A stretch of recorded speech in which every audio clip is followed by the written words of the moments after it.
Hello again, everyone, and thank you for joining me. There are a lot of people making a lot of content out there, so if you are here watching, I want to thank you. It means a lot to me, especially those of you who have been around for the last 5 or 6 years. I can't even believe it's been that long now, but it has been, and here we are. A special thanks to you as well. And during that time, folks have asked me to cover some topics that I didn't feel like it was safe for me to do so.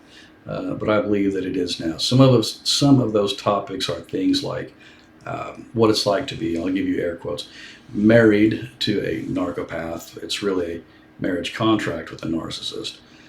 What it's like to try to raise children with one. What it's like to be raised by one. And also, probably the most important topic is what it's like to go through family or divorce court with one. And none of these are pleasant experiences, but I feel like I can expand our topics to include those now. On that note, for the narcopaths who have found their way to the channel in the last couple of years, you little lurkers, I would love to hear your comments. Go ahead and comment down below and expose yourselves if you feel like it. I would love nothing more than that, by the way. So, to the gals, I want to mention, I've mentioned it before, that my experience with being on the receiving end of narcopaths has primarily been female. And because that's my experience, it may seem that I'm a bit biased toward one gender or the other. I assure you that I'm not, but I just want you to keep that in mind. I'm not picking on one over the other. As a matter of fact, I think our population is probably a pretty 50-50 split when it comes to who is a narcissist and who is not. I have made a short clip to get the point across of what it is like to be with a narcopath. It is produced, and it's a polished clip. It's something that I've made, and if y'all like more of these, I'll make more. And if you continue to show up and have discussions with me, then I think that's awesome, and I'll continue to come back and have the discussions with you. But I want you to understand that the clip that I'm about to show you, it's factual. I took very little artistic license.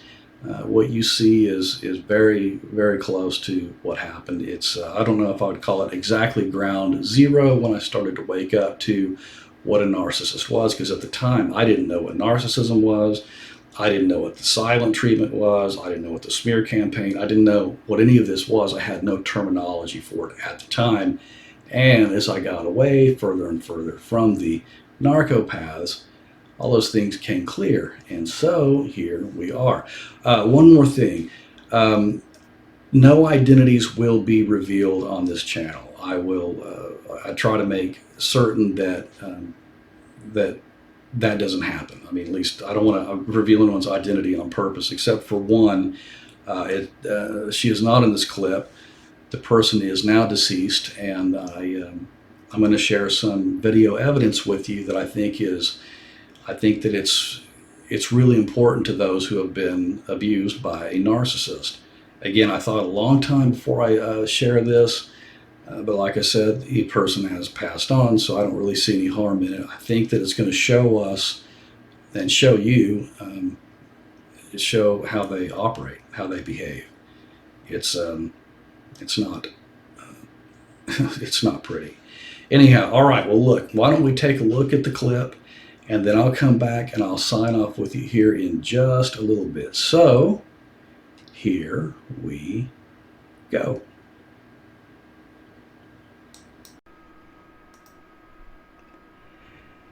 It was a sunny and warm Friday afternoon as I was sitting in the backyard of our mid-century modern home across from a creek in an upper middle-class neighborhood.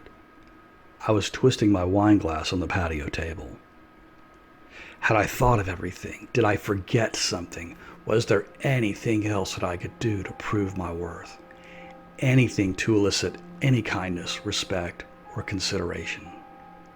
You see, I had begun to wake up to the dynamics of the situation years before, but I was unable to put my finger on what exactly was the problem.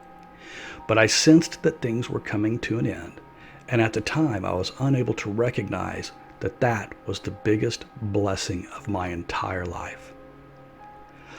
On that morning, I had finished work early so I could complete all the things that I thought would, at the very least, placate and maybe even please the self-centered woman-child.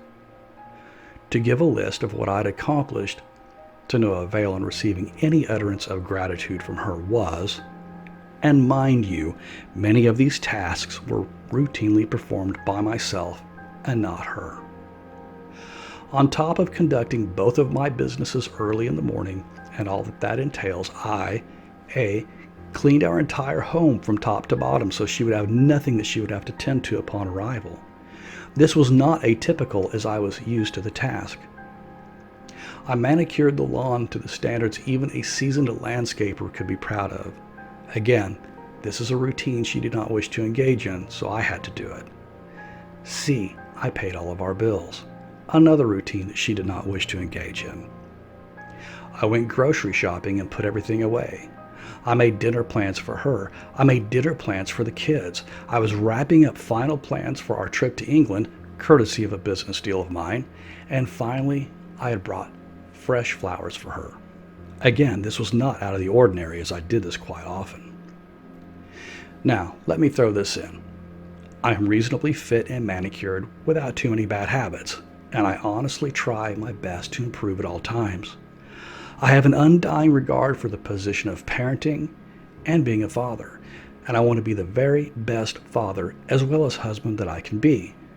But constant self-assessment, however, can be a negative thing. As you see, it takes our attention off those that seek to harm, harass, and destroy for whatever their misguided reasons. In this case, unabashed, thoughtless, cold-hearted narcissism.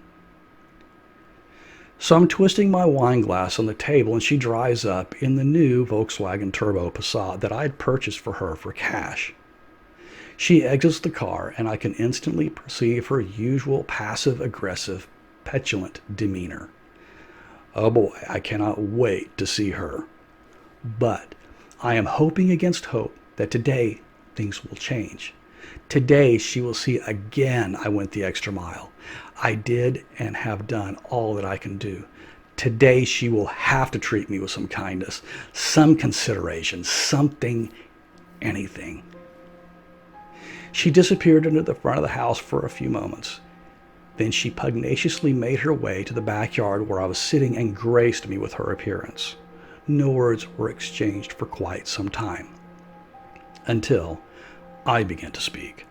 I was always the first to speak, as I am quite unadept at the silent treatment. I began to recap what I had accomplished for her that day. The grocery, the bills, the dinner arrangements, the trip. She was unmoved. Nothing. She said not a word. I could see that my efforts had failed. Nothing was good enough for her, and so I asked, and I give this to you verbatim.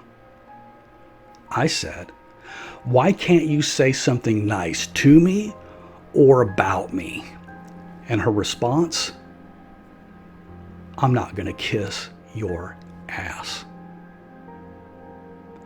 I had done all that I could do, and I knew without a shadow of a doubt things were about to get even more miserable than they'd had been for the last 2 decades.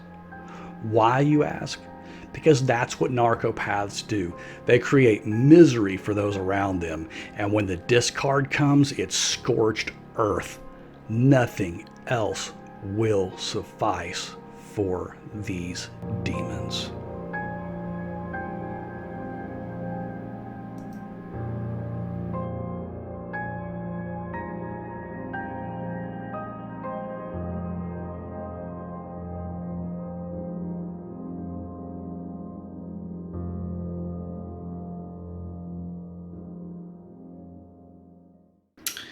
So, did anyone identify with that? I'll bet you did.